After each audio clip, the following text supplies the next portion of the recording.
You eat babies. Number 10, Vacant Haunted House. Number 9, Vacant Nut House. Number 8, Vacant Splatter House. Number 7, Vacant Jail House. Number 6, Vacant Big House. Number 5, Vacant Former Walmart FEMA Prison. Number 4, Vacant White House. Number 3, Vacant Club House. Number 2, Vacant Courthouse. And the number 1 rejected name for the Vacant Smokehouse murder, Vacant Crack House. Oh man, episode 115. Hey guys, this week it's Cirith Ungol, or more properly, it's pronounced Cirith Ungol. 분기반장을 잘할 수 있어. Yeah, I guess it is a little bit nerdy to be getting pedantic about how to pronounce fictional words. The band themselves actually say it Cirith Ungol in one of their songs. It's a Tolkien reference. This actually happens occasionally with bands where they might take something from different kinds of fantasy lore, like you get the band Demilich from Finland, and they actually pronounce it Demolich, and you get Isengard from Norway, they call their band Isengard. I actually think Isengard and Demolich sound a little bit cooler than Isengard and Demilich. Cirith Ungol, I think it's a little bit harsher and meaner sounding than Cirith Ungol, so I usually just say Cirith Ungol when I'm referring to this band. Plus, I was calling them that way before I ever saw anything with them in it pronouncing it, or even before I'd heard their second album where they actually have a song called Cirith Ungol. So in my head, they're still Cirith Ungol, but I guess I could say Cirith Ungol out of respect. I mean, it's a pretty big deal. These guys are back in the news. They have a new album coming out. They're a band that started way back in the late 70s, early 80s, and their last full length before the one that's coming out next week came out when I was still figuring out how to piss standing up. That's how old it is. Whoa, whoa, whoa, whoa, whoa, whoa, whoa, whoa, gross! But the samples from the new album all sound really good. They've released a few new songs now, and at least Greg Lindstrom from this band also had another project he was doing stuff with in the early 2000s called Falcon that was pretty good, so I've got high hopes for it, and I think now is as good a time as any to introduce people to one of the strangest early metal bands of all time. These guys started in Ventura, California way back in 1972, so way back when. It took them 9 years to get around to recording their first full length, but they did a lot of demos in the 70s that are well worth checking out if you like any of the stuff you hear on this episode.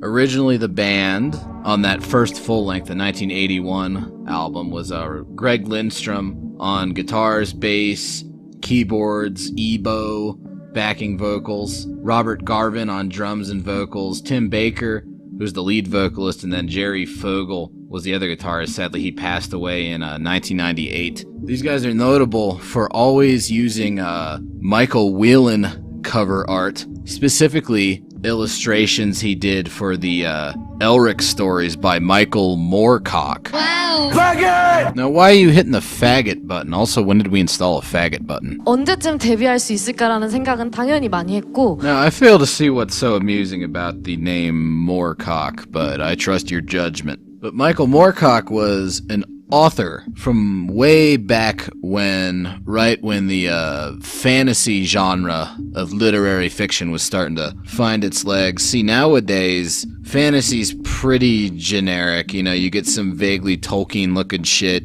throw some guys with pointy ears, couple glowing things, fucking wizards and whatever, put it in an MMORPG and sell it to the Koreans. 회의해야 되는데 챙댕이 또 어디 갔어? But back in the 60s and 70s, you had authors like Jack Vance and, of course, Michael Moorcock that were kind of working outside of what would later become the established genre conventions. Michael Moorcock's universe didn't really revolve around a standard good and evil struggle. Instead, it was constant push-pull between the forces of order and chaos. And in that world, if there was perfect order, everything would just exist in stasis, and if there was complete chaos, nothing would ever get done. It would all just be a big mess. And so, both sides had their good points, and they both needed each other to exist. It was more about, finding a balance. or rather these two forces fighting against each other, creating that ballast, and then his characters being considerably more tortured souls than you might find in Lord of the Rings, getting caught up in this great cosmic struggle. Actually, that's where the chaos symbol that all these modern day nerds thinks comes from Warhammer, with the arrows coming out and whatnot, that's actually from Michael Moorcock. And Cirith Ungol used it as sort of the symbol of their band, sort of this creative chaos. And in fact, I would say they're from sort of like a weird subsection of US metal in the 80s that's similar to Michael Moorcock in that they're very important, but they don't fit a lot of the standard 80s metal conventions of a band coming from America.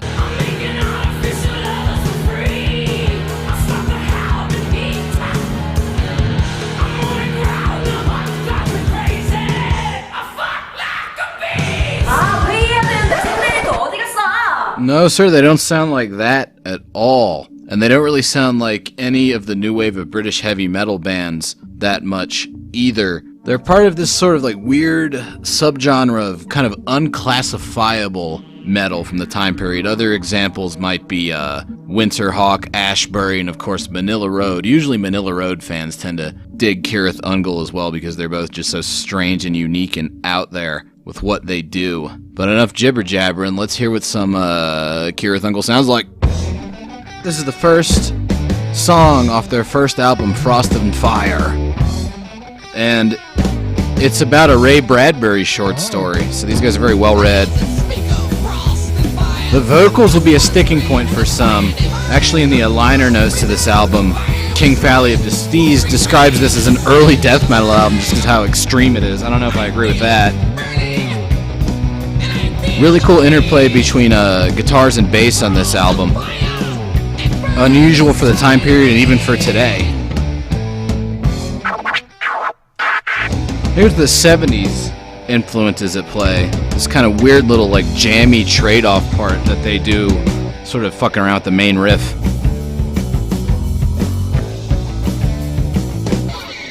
There's one little display. Here comes the second one. Nice little bass thing there. Now what are the guitars gonna do? Little figure there. And then it all leads into some blistering, well, apart from the drums. The drums are blistering too, but I was talking about the solo right here. Really sick double guitar solo with the bass doing all kinds of technical stuff. That's one hell of a way to start an album, if I do say so myself. Elsewhere on the album, they show that their influences aren't just limited to the standard metal realm. Weird hard rock riff. Very weird keyboards. This one's called What Does It Take, and it's probably my second favorite song on the album after the title track.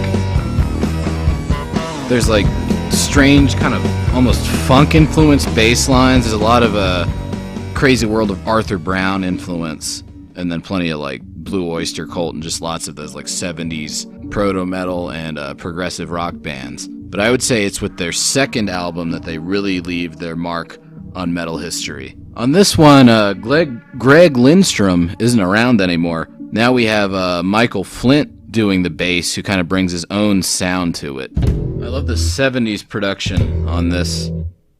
And then this weird riff, the intro to the title track. Actually, you know what? The fact that it's just like this one note being hit, and then there you start slowly layering things in. This might be one of the more important moments historically of the album. Because you can hear that same technique being used by bands well into the 21st century. This is one of my favorite, very extreme black metal bands, Batushka. And they're using that same technique where you just hammer on one very simple figure and then start layering in more stuff. And I think Cirith Ungol were one of the first bands to do that very effectively in metal. You could say they brought the idea to the genre, but it actually goes way back into a lot of older European music. There's some old school honky music. Dvorak's Symphony No. 9 from the New World, so way back in the 1800s. And I think a lot of that might even have influenced Cirith Ungol, lest you think I'm just being a little bit pretentious here. Cirith Ungol actually do a very interesting version of Bach's Toccata and Fugue in D minor on this album. So what do you think about that, alright? These guys have all the weird classic rock influences, they got all the proto-metal stuff, they got all kinds of wacky shit going on, including classical music, and you can hear that not only in the little Bach cover, but also in the rest of how their music is constructed. 안녕, 나는 총무부장이야. Yes, we can finally listen to some more of King of the Dead. I know I get a little sidetracked with these autistic digressions sometimes. Get those nerds! These guys have a great sense of epic narrative to their music that was probably pretty unusual for metal at the time. They're sort of like an alternate universe version of Metallica in that sense. You can hear them pulling all these different layers in, building off of that initial very simple dissonant figure from the bass. There's so many different sounds too. You got that crazy wah thing going, this slightly ear grating but in a good way new guitar sound they've introduced. There's so many different layers of stuff converging towards a point.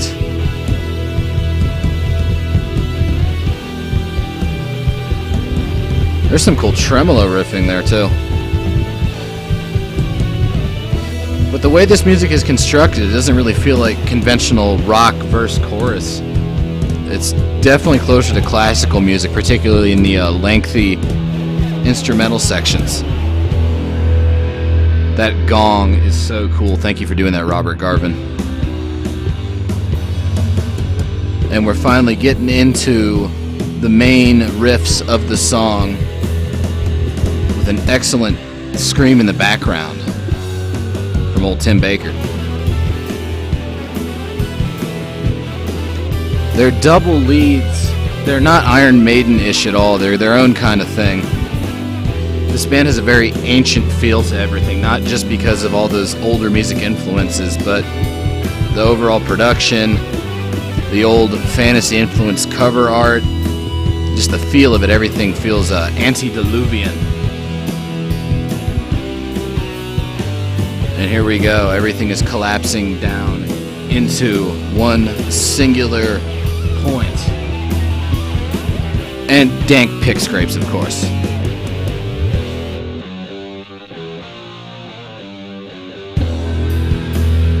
That's an amazing doom metal riff. But I like these little like fill-ins they do with the guitars in between each iteration. And of course the vocals are absolutely bonkers in a wonderful way.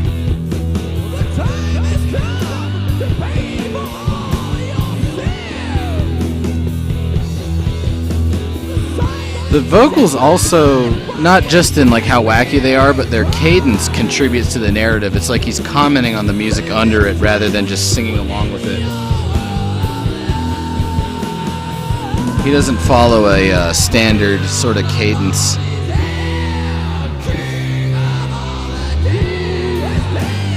But check out what happens later with those vocals. This is sort of like the breakdown of the song right here. This is so cool, watch this. Yeah! It's like he's talking right to the audience. Just screaming at you. Watch out for that King of the Dead. I can't remember the name of the Elric story that entity is from, but it was a good one. It's not like your standard Nazgul thing. It was this really weird tale of a like dead, decayed society sort of like on its last legs, and these interlopers sort of wander into it, which is fitting with Cirith Ungol's overall very apocalyptic and chaos-themed concepts. Cirith Ungol is one of my favorite bands, and this is definitely going to be a two-parter. Particularly their fourth album, I'm going to have a lot to say about that, but those are the first two. I would say that the second and fourth Cirith Ungol albums are my favorite. And I know that's a pretty unpopular statement to make. King of the Dead, everyone loves that one, but Paradise Lost, I don't know, a lot of people hate that album. It's a little bit controversial. And to find out why I think it's so good, you're going to have to tune in next week, motherfucker. Time to go back to the base hole!